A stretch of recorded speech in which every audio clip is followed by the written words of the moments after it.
दोस्तों, पहली बार मोदी सरकार में शिक्षा मंत्री धर्मेंद्र प्रधान ने कॉकरोच जनता पार्टी पर मुंह खोला है और किस तरह के शब्द इस्तेमाल किए हैं। ट्रोल्स और मंत्री में कोई तो फर्क होना चाहिए। जब कॉकरोच जनता पार्टी लगातार विरोध प्रदर्शन करके जंतर मंतर पर धरना देकर धर्मेंद्र प्रधान का इस्तीफा मांग रही है, तो मंत्री जी कैसे शब्दों का इस्तेमाल करते हैं। नीट के दोबारा एग्जाम के बाद थोड़ी राहत की सांस ली है। अब पीआर का गेम शुरू हो गया है। टीवी चैनलों पर इंटरव्यू आने शुरू हो गए हैं।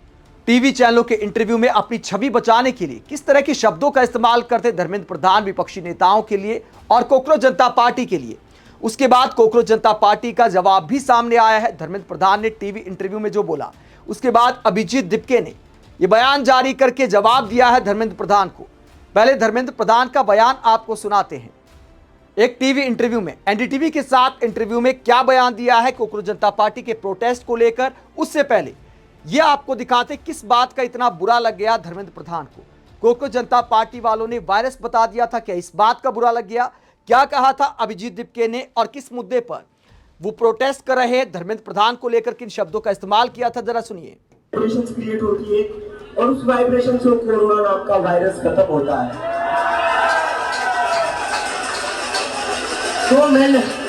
तो कुछ दोस्त है, उन्होंने एक और नया इन्वेंशन किया है। उन्होंने ये बोला है ना कि आज एजुकेशन सिस्टम पर भी धर्मेंद्र प्रधान नाम का वायरस बैठा हुआ है।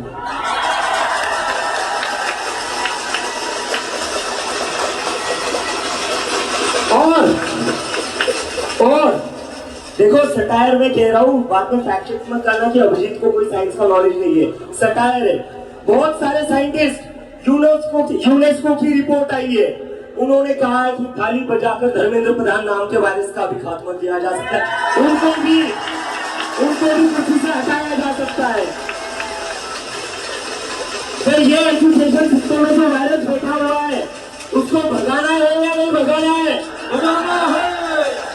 तो चलो थाली बजाओ, बोलो गो प्रधान को, गो प्रधान को, गो प्रधान को, गो प्रधान को, गो प्रधान को, गो प्रधान को, गो प्रधान को, गो प्रधान को।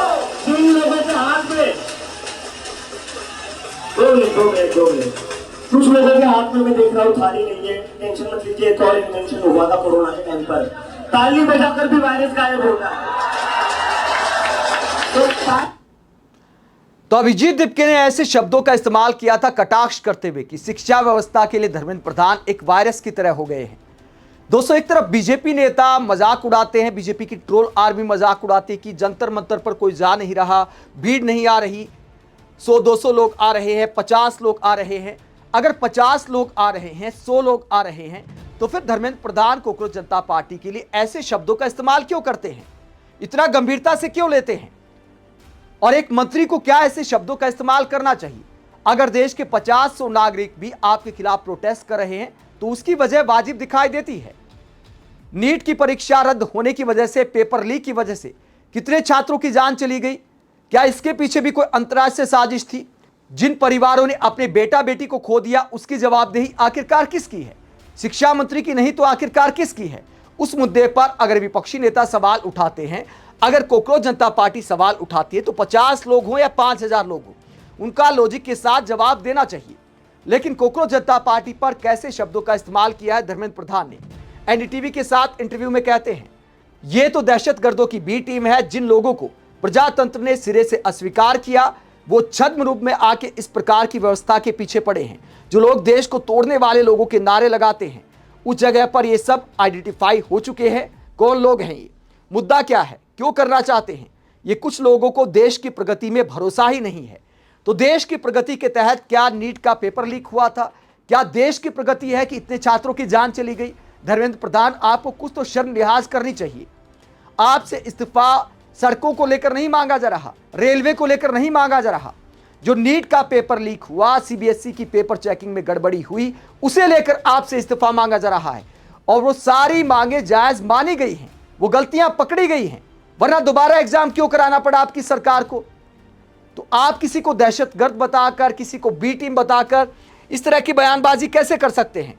जब धर्मेंद्र प्रधान ने इस तरह का बयान दिया, तो कॉकरोच जनता पार्टी ने भी जवाब दिया है।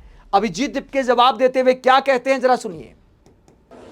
आज धर्मेंद्र प्रधान ने कमेंट किया है, सोचिए क्या बोला होगा उन्होंने इस प्रोटेस्ट पर, जहां पर हम जस्टिस मांग रहे हैं उन बच्चों के लिए जिनको सुसाइड करनी पड़ रही थी। धर्मेंद्र प्रधान जो इस देश के एजुकेशन मिनिस्टर है, उनका ये कहना है कि कॉकरोच जनता पार्टी एक टेररिस्ट ग्रुप है। उन्होंने आज ये कमेंट किया है कि कॉकरोच जनता पार्टी टेररिस्ट की बी टीम है। ये हमारे देश का एजुकेशन मिनिस्टर है जो इस देश के यूथ को टेररिस्ट कह रहा है।